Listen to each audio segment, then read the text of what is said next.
एक ऐसी महिला जिसके दलितों के भविष्य पे सोच और सुझाव ना तो गांधी से मेल खाते थे और ना ही अंबेडकर से, कि वो बचपन से ही झुक के नहीं बल्कि सर उठा के चलती थी। अपनी समुदाय की पहली लड़की जिसने अपर गारमेंट पहनी, उन्होंने बाबा साहिब की दलितों के लिए सेपरेट इलेक्टोरेट्स की डिमांड को भी नकारा, कॉन्स्टिट्यूशन में हैवी सेंट्रलाइजेशन को भी गलत बताया, चेतावनी भी दी कि आरएसएस की मूवमेंट काफी हिंसक है। तब वहां के सारे साइंस कोर्सेज में से वो अकेली लड़की ही थी। भारत में पूरी औरत जात पे धब्बा है जिसने औरतों के लिए आजादी के मायने ही बदल दिए। दोनों लोकतंत्र के खिलाफ हैं और ब्रिटिश राज की याद दिलाते हैं। Man did she have guts to be unapologetically herself. एक महिला जागृति परिषद भी शुरू किया। RSS is a strong fascist organisation. वो रिजर्वेशंस को एक नेसेसरी इवन क्लास में रहने नहीं दिया, तो वो क्लास के बाहर खड़े होकर एक्सपेरिमेंट्स देखा करती थी। इस हिस्टोरिकल हीरोइन की आवाज भी दबाने की भरपूर कोशिश हुई। इस मामले में वेलुथन अंबेडकर के खिलाफ भी थी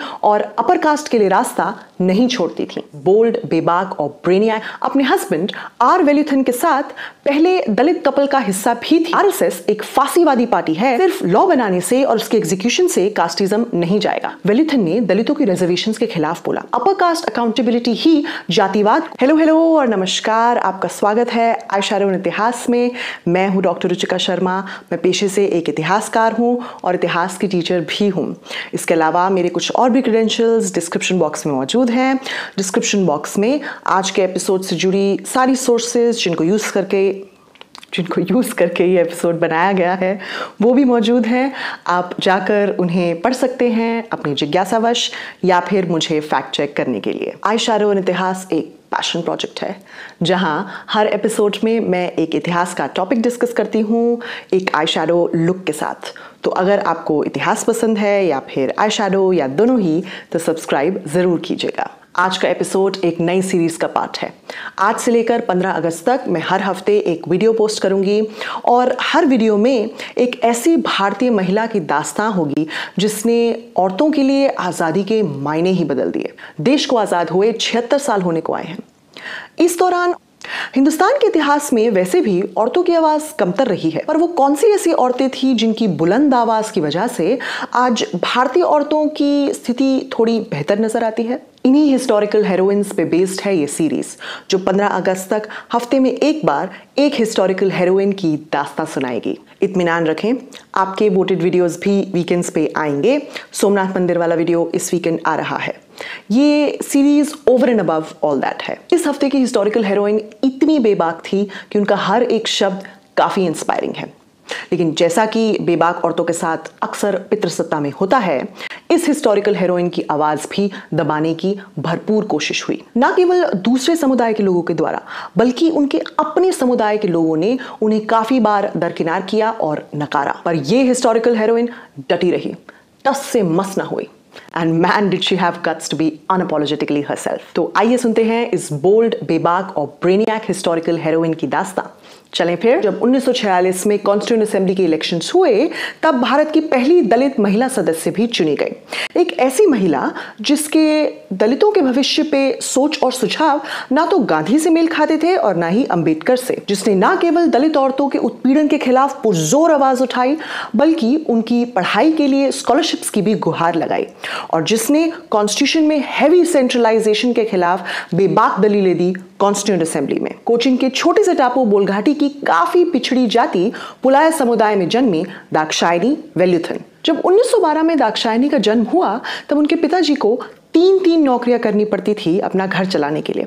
कोकोनट्स यानी नारियल बेचने के साथ साथ खेतों पे कॉन्ट्रैक्ट वर्क और एक टीचिंग जॉब, जिसमें वो अपनी ही जाति के बच्चों को अपने घर में ही पढ़ाते थे। दाक्षायणी बताती हैं कि उनके भाई उनकी कम्युनिटी में सबसे पहले थे जिन्होंने अपने बाल कटवाए और शर्ट्स पहनी, जिस कारण जब वो सड़क पे निकलते थे तो लोग उन्हें बुरा भला कहते थे और पत्थर भी मारते थे, क्योंकि उनका मानना था कि उन्होंने ऊंची जाति के कपड़े पहने हुए हैं। दाक्षायणी का जब बीएससी केमिस्ट्री में दाखिला हुआ तब वहां के सारे साइंस कोर्सेज में से वो अकेली लड़की ही थी, लेकिन यहां भी उनकी जात आड़े आई। एक अपर क्लास टीचर ने उन्हें क्लास में रहने नहीं दिया तो वो क्लास के बाहर खड़े होकर एक्सपेरिमेंट्स देखा करती थी और अपनी मेहनत और लगन से हाई सेकेंड क्लास डिग्री लेकर ग्रेजुएट हुई 1935 में। इसके बाद उन्हें इसी साल त्रिचूर डिस्ट्रिक्ट के एक गवर्नमेंट हाई स्कूल में बतौर टीचर नियुक्त किया गया। 1940 के दशक में वो गांधी एरा पब्लिकेशंस की एडिटर भी रही और बाद में उन्होंने जय भीम, जो कि AISCF का जर्नल था,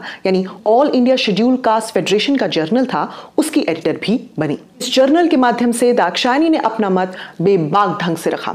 जहां एक तरफ उन्होंने कांग्रेस को भरपूर क्रिटिसाइज किया कास्ट हिंदूज और कैपिटलिस्ट की पार्टी होने के लिए, वहीं दूसरी तरफ बाबा साहब अंबेडकर की मूवमेंट को दलितों का सोशल रेवोल्यूशन भी बताया, जिसके साथ साथ उन्होंने बाबा साहिब की दलितों के लिए सेपरेट इलेक्टोरेट्स की डिमांड को भी नकारा। जय भीम जर्नल के 1946 वाले इशू में दाक्षायणी ने लिखा कि कैबिनेट मिशन ने दलितों के लिए सेपरेट इलेक्टोरेट्स खारिज करके काफी अच्छा काम किया, क्योंकि हरिजनों को सेपरेट इलेक्टोरेट्स या सेपरेटिज्म से कोई फायदा नहीं होगा। कैबिनेट मिशन प्लान के विरोध में जब AISCF ने डायरेक्ट एक्शन की कॉल दी, तब भी दाक्षायणी ने उसका विरोध किया। इससे काफी दलित लीडर्स को दाक्षायणी से नाराजगी थी।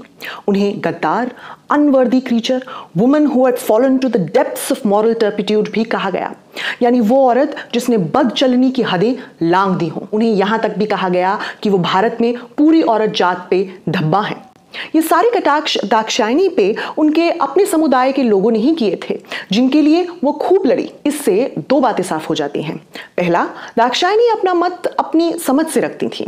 अगर अपनी कम्युनिटी को सामान्य हक दिलाने के लिए कुछ गलत कदम भी उठाए जाते थे तो वो उसका विरोध भी करती थी। दूसरा, इससे ये भी पता चलता है कि अगर औरतें उन पे लगाई गई सामाजिक एक्सपेक्टेशंस पे खरी ना उतरें तो समाज उन्हें दरकिनार कर देता है और उन्हें लाज, शर्म और मोरालिटी पे धब्बा बताता है कि पितृसत्ता यानी पेट्रियार्कल सोसाइटी में औरत को बदचलन यानी इमोरल बताना उनका सबसे बड़ा कैरेक्टर असैसिनेशन यानी चरित्र हनन माना जाता है। 1945 में उन्हें कोचीन की लेजिस्लेटिव असेंबली के लिए नॉमिनेट किया गया और 1946 में उन्होंने कॉन्स्टिट्यूएंट असेंबली के इलेक्शंस लड़े, जिनमें उनके राइवल थे राव बहादुर एन सेवराज, जो कि एक ट्रेन्ड लॉयर और लॉ के प्रोफेसर होने के साथ साथ मद्रास के मेयर भी थे।